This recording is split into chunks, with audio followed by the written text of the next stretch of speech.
రాబోయే కృష్ణా గుంటూరు పట్టభద్రుల ఎమ్మెల్సీ స్థానంలో విజయం సాధించి చంద్రబాబుకి కానుకగా ఇస్తానని మాజీ మంత్రి ఆలపాటి రాజేంద్ర ప్రసాద్ అన్నారు. గుంటూరులో ఆయన ఎన్నికల కార్యాలయాన్ని ప్రారంభించారు. అనంతరం ఆయన మీడియాతో మాట్లాడారు. 2025 మార్చిలో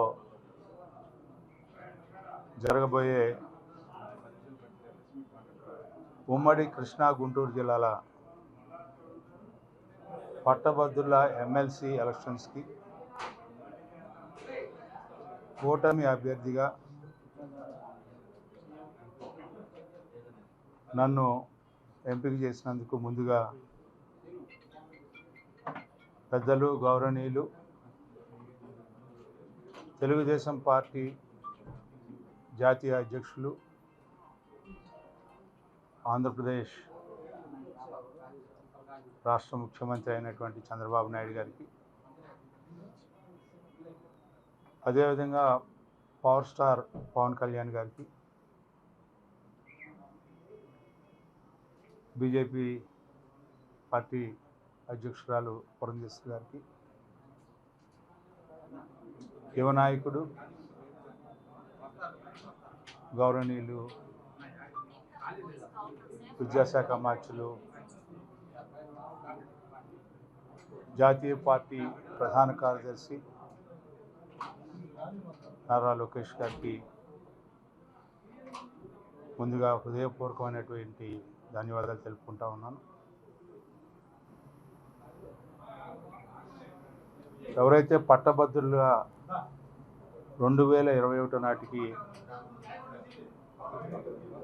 పూర్తి చేసుకొని ఉన్నారో వారందరూ కూడా గతంలో ఓటర్గా నమోదైన మరలా తిరిగి నవంబర్ 6వ తారీఖు లోపల ఓటర్గా నమోదు చేసుకోవాల్సినటువంటి అవసరం ఉంది అని చెప్పి ఈ సందర్భంగా విజ్ఞప్తి చేస్తూ ఉన్నాను. ఈరోజు గతంలో ఏ రకంగా పాలన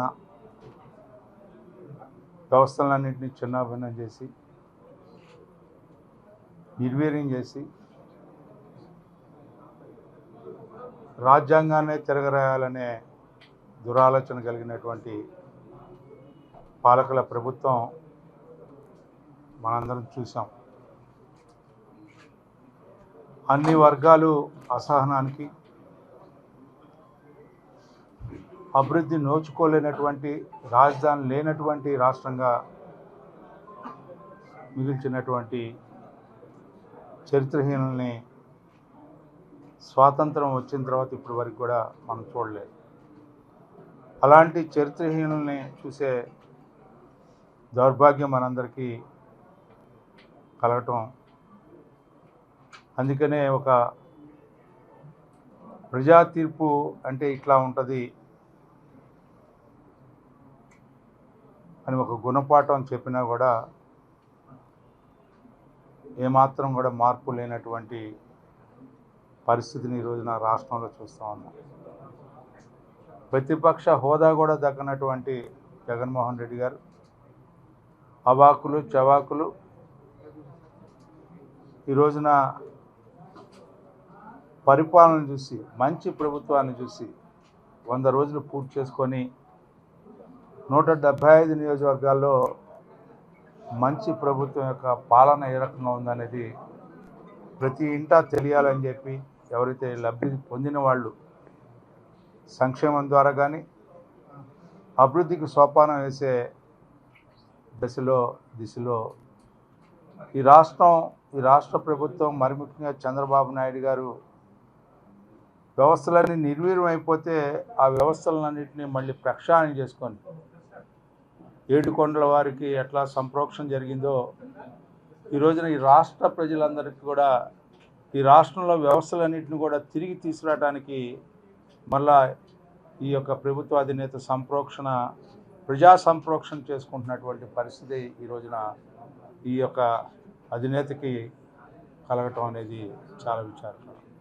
ఎందుకంటే ఏ ప్రభుత్వం ఉన్నా కూడా ప్రజల గురించి ఆలోచించాలి, వ్యవస్థల గురించి ఆలోచించాలి, వ్యవస్థలను ఏ రకంగా ప్రజలకు దగ్గరికి చేర్చాలని ఆలోచించాలి. అది మర్చిపోయి దీపం ఉండగానే ఇల్లు చక్కపెట్టుకున్న రీతిలో పాలన జరిగినటువంటి పాలన మనం చూసాం. ఈ రోజున అందుకని ఎన్నికల ముందు ఏదైతే హామీలు ఇచ్చామో, మేనిఫెస్టోలో ఏదైతే పొందుపరిచామో, ఎన్నికలు జరిగిన తర్వాత ముఖ్యమంత్రిగా ప్రమాణ స్వీకారం చేసిన తర్వాత 5 సంతకాలు ఏ రకంగా చేశారో మీ అందరికీ తెలుసు. ఏ అంశాల మీద చేశామనేది మనందరం చూసాం. వాటిలన్నింటిని కూడా అమలు చేసే కార్యక్రమంలో ఈ రోజున ప్రభుత్వం ఉంది. ప్రతి ఒక్క హామీని ఏ విశ్వాసంతో అయితే నమ్మకంతో ఇచ్చారో ఆ హామీలన్నింటిని కూడా మరి ముఖ్యంగా ఉద్యోగ అవకాశాలను పెంచడానికి పరిశ్రమలను తీసుకొస్తూ ఉన్నారు. నిరుద్యోగాన్ని పోగొట్టాలనే ప్రయత్నంలో ప్రతి అణువును కూడా ప్రతి నిత్యం కూడా ఈ రోజున పనిచేస్తున్నటువంటి ప్రభుత్వం అని చెప్పి సందర్భం మనవి చేస్తూ, వాళ్ళ ఎంప్లాయీస్ కూడా ఎన్నో అంశాల్లో గతంలో జరిగిన నష్టాన్ని నివారిస్తూ వాళ్ళందరికీ కూడా సులభతరమైనటువంటి వ్యవహార శైలిని తీసుకొచ్చి వాళ్ళు ఎవరికి కూడా ఇబ్బంది లేకుండా నిత్యం ఈ ప్రభుత్వం ద్వారా అభివృద్ధిని సాధించాలి, మీ అందరి సహాయ సహకారాల ద్వారా అభివృద్ధిని సాధించి చూపించాలి. అమరావతి అని ఏంటి, పోలవరం ఏంటి, ఏదైతే ఏ ప్రాజెక్టులు అయితే నిర్వీర్యం చేశారో వాటినన్నింటినీ కూడా మళ్ళా ప్రజలకు అందించాలనే నేపథ్యంతో ఈనాడు ప్రభుత్వం పనిచేస్తూ ఉంది.